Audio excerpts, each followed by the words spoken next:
Let me go to Assemblyman Robert Smullen, who is on the line right now, reacting to the news that we might have heard on Friday that Elise Stefanik, might have heard on Friday, we heard on Friday that Elise Stefanik has dropped out of the governor's race. And furthermore, which I think is big news, is not running for re-election. And Robert Smullen, Assemblyman, good morning.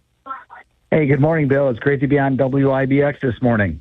So, all right, tell me, if you would, your thoughts. I know you sent out some real positives about Elise Stefanik, and she says she wants to spend time with her family. Some people believe there's more to it than that, including the New York Post. But anything you want to say about Elise Stefanik? Well, she's been a great representative for NY21, the North Country. She's always been a strong conservative leader, tireless advocate for upstate New York. She delivers results. She would have made an excellent governor, and I was very proud to support her campaign. I really think that I wish her and her family nothing but the best. I know all about how hard public service can be on families, and I'm very grateful for her years of service to NY21. And then for you're all in here. I am. I'm running for NY21. I announced on November 20th. I've got 55 local endorsements. I've raised over $500,000. I'm really out there getting my way all around the 21st Congressional District. I've been in Oneida County. I've been in Herkimer County. I've been in Franklin, in Clinton, in St. Lawrence counties. And I'm really out there earning the trust of voters here at home. Yeah. Go ahead, Jeff. Well, so can I just ask you, and Mr. Smullen, the point of the question is to not bait you into something that's going to get you in trouble with Trump. But there's this report in the New York Post that claims to have insider information that Congresswoman Stefanik was upset with the way Trump handled discussing her and Bruce Blakeman, and that she wasn't explicitly getting the endorsement, and that prompted her decision. I mean, that had one. Well, if I can, the Post story, it was a Republican strategist who made these comments. Elise Stefanik has not made these comments. Well, okay, someone inside the party said this is what he was seeing going on. Basically saying that she was humiliated. The fact that he should have endorsed her right off the bat. She has been so loyal to Trump, and something must have happened, but it was demoralizing was the quote that was used. Are you surprised that, first of all, it had to be a shock that she dropped out, and secondly, are you surprised that the president did not explicitly support her campaign for governor? Yeah, it was a big surprise that she dropped out so suddenly. But frankly, I can't control what the president does. I was proud to endorse Elise Stefanik from day one of her governor's campaign. I've campaigned with her in the New York 21st Congressional District. My district, the 118th Assembly District, overlaps 5 of the 15 counties.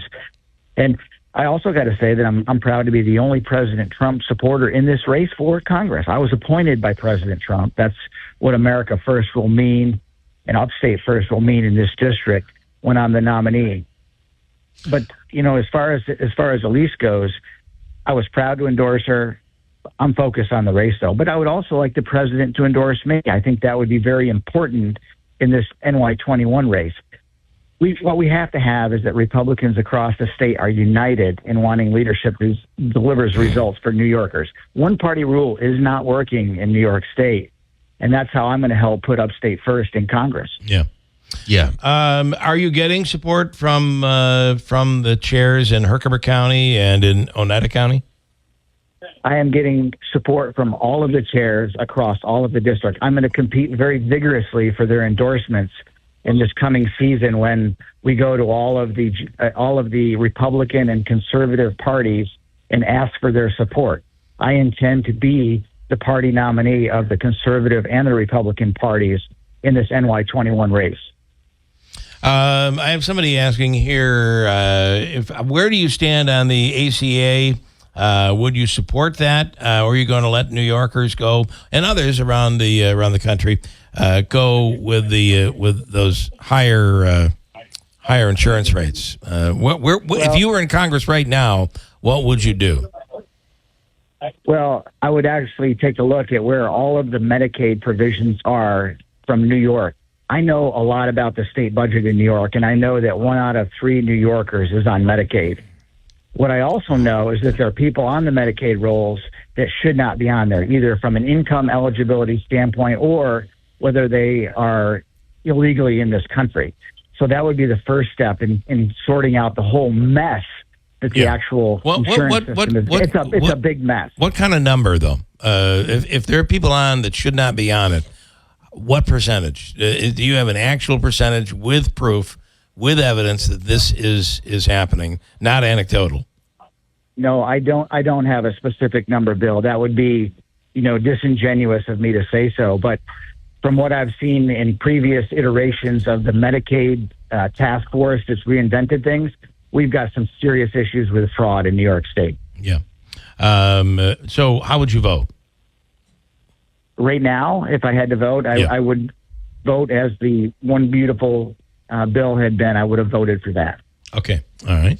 Let me also ask, I know the Sticker Mule CEO guy is running, saying he's going to run again. Could I interrupt just for a moment? I'm sorry, go ahead. Mr. Smullen, do you have sweatshirts to give us, hoodies, free stuff? A rap song? Well, if you could, because that's going to get my vote.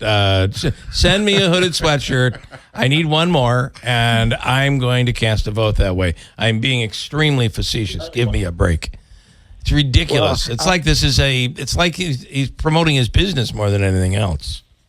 Well, I'm running on my record as a public servant. I'm running on 24 years in the United States Marine Corps. I'm the battle-tested public servant in this race, and I'm actually out there to earn the trust of the voters, to earn first in a Republican primary, but then in the general election.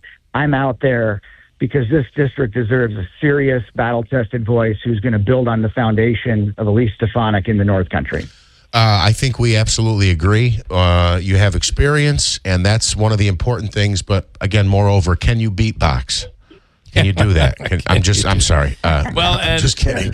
And you guys, if you don't, I love being on your show. Here's the real question. Sucking you right back into this. I'm sorry. If you don't get Trump's endorsement, will you step out? I'm staying in the race no matter what. Gotcha. Okay. Awesome. And then the other part, if we could, and I want to throw this, and I will admit that this is I think it's a slow pitch that you're going to be able to hit out of the park. And that is your military experience. How will that affect and guide you when this district has not only Fort Drum but Griffiths as well? I would think that plays a big role for your qualifications when it comes to representing the district. Oh yeah, it does. The Air Force Research Lab is one of the increasingly important engines. It does unmanned aerial vehicles. UAVs. It also does cybersecurity, things that I know a lot about. I would be a very effective representative for Oneida County, but also Fort Drum. Fort Drum, the 10th Mountain Division, I served in combat with troopers from the 10th Mountain Division. I know what it's like from my Marine Corps experience, 3 combat tours in Afghanistan, what military families need, what the soldiers need to succeed. And I think I would be a great representative for all of those people in this 21st Congressional District. All right. And I do have Ken here who's asking, Ken is the person who asked the original question, how would you vote on the extension of ACA? And he's following up. The question is not about Medicaid, Mr. Assemblyman. The question is about ACA, which is different than Medicaid. Are you dodging the question, or how would you vote on ACA? I would vote no. Thank you. Okay. All right, Assemblyman Robert Smullen, we appreciate your time. I'm so glad to see that the bill passed that has your son's name on it and was signed by the governor. That's big, and our hearts still go out to you and your family for what occurred there, and it's such a great honor that some good is carrying forward as a result of the terrible tragedy.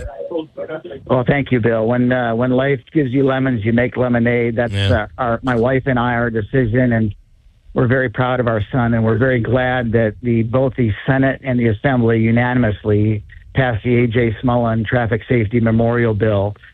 and we're looking for that to represent all of the people who have lost loved ones in car accidents, in speeding, drunk driving, motorcycle accidents.